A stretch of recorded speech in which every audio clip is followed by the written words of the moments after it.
position to put a constitutionalist in. You take it out of one bad program, put it into another bad program. So you have to look, which one is the worst?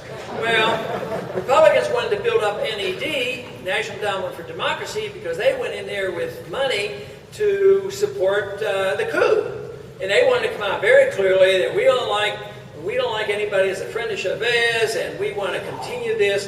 And that's what I really suspect that the State Department is in support of as well.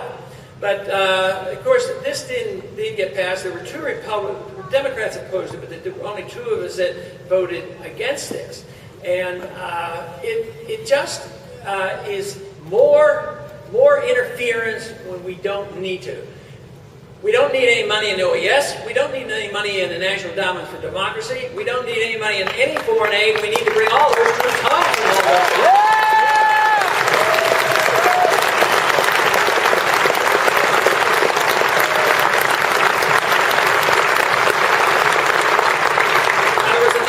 Recent election over in Iran, our good friends in Iran. We've been trying to visit with them for years, but unfortunately it's always with the CIA. And you know, there were a lot of demonstrations afterwards in the question of whether or not it was an honest election. I had an individual in this week to the Liberty Caucus, and he talked, and he was not. He wasn't taking sides. He really was an academician, and he came to the conclusion that Ahmadinejad probably won the election, even though he wasn't going to defend the system. The system is all, you know, it's not exactly above board. The people who run get picked, and a lot of these other things. But over the last 4 or 5 years, there has been about $400 million in programs that we use to undermine their government. Even since our new government has come in, there's $20 million under USAID program for the same purpose, is to change their government, to undermine their government and send money to the dissidents. So the gentleman that was in the office, I said, do the people on the street know this? And they know it all the time. I said, it's too bad the people in the U.S. Congress don't know about it, because they don't keep up with it. But they know about it. We've been over there. There can be no benefit come from that, and yet we continue to do it. We've been doing it for more than 50 years, and one of these days we're going to have to stop that. Khomeini and his aide, Khomeini, you know, have spoken out against it, but they're bad guys, so you're not allowed to listen to them.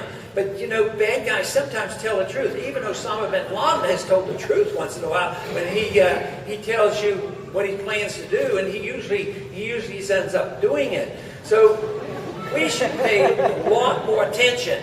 Our problem as a people is that you can pay attention, you can understand it. The people in Washington, the few who run things, they do it secretly, but the people who are supposed to know don't know a whole lot about it. So what we need are a lot more 1207s in all areas of government to send a strong message to Washington. Yeah.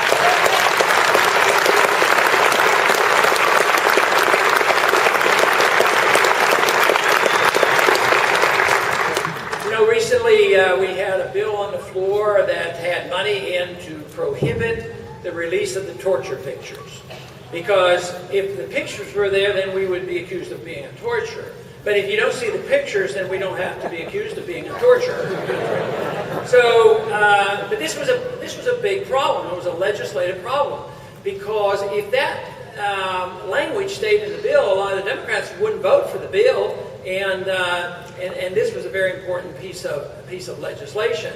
So the president came over and talked to the Democrats and made the promise. He said, "This is what we'll do: leave the language in, and I'll just take care of it with an executive order, and we won't let the pictures be exposed."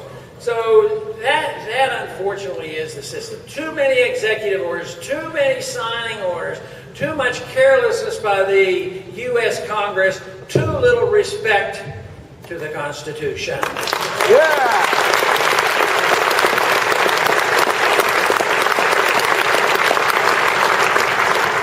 Weeks ago, they finally got got the supplemental bill passed. It started off about $85 billion from the president to fight wars. Of course, his policy before the election was no more off-budget budgeting for wars. But it came up anyway. But by the time that $85 billion got through the House and the Senate, it was $107 billion. All the extra things put on it. But there was one other attachment, which was separate from that 107. It was another $105 billion promise to the IMF. So here we are in the midst of a financial crisis. The government and the people are broke. And our president is out there promising this money, and the Congress says, we have to give it to him. We can't embarrass our president. He made a promise, to those people at the G8 meeting, and therefore we have to do it. So they vote and put that in. That's the last effort to try to be a participant in the new world order's new currency, because they know the dollar is not going to function, is going to quit functioning. They need a new reserve currency, and they are working hard on it. I think they're going to have a lot of trouble, but what they want to do is work it through the IMF, whether they use SDRs or whatever. We want to be involved. But the real truth is I think we've lost control. I think the dollar will not remain as a reserve currency in the world. I think countries like China and Saudi Arabia and others, and even Russia, will have more to say about it. And guess what? They're sympathetic to gold. As the Western nations sell gold, and as the people, as the countries get poorer, and our governments sell gold, the other countries have been more productive, who've been saving, are buying the gold. So that is telling you what is happening geopolitically. The strength and the power and the economic strength is leaving this country and leaving the West and moving east. And if it could be reversed, but it's not going to be easy. It does need a sea change. It needs a change in philosophy. It needs a change in the currency. It needs a change in foreign policy. But it could be done. I think there's a pretty good chance it will happen, but not gradually. I think what's going to happen is we are bound and determined to continue with these programs until we have a financial crisis. And then it will be dangerous, but then at least they'll have to admit, we really have to have something new.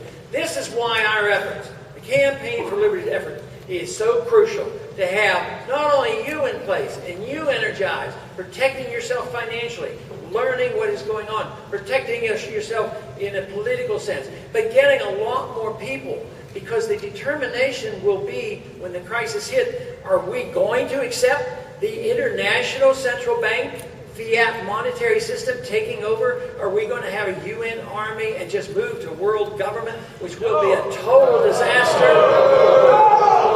Or are we going to stand up and say, yes, we were on the right track, we got distracted a bit, but we're going to get back on that track, and we're going to demand that government once again be designed for the protection of liberty and not to run our lives.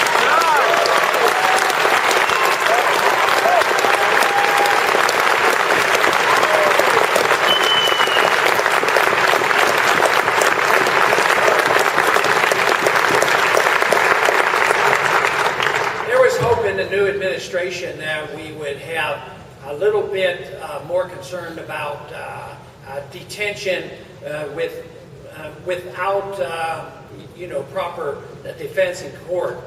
And yet right now they've just changed the name to national security courts, and indefinite detention, loss of habeas corpus, always for good reason, always for patriotic reason, but a bad change in direction.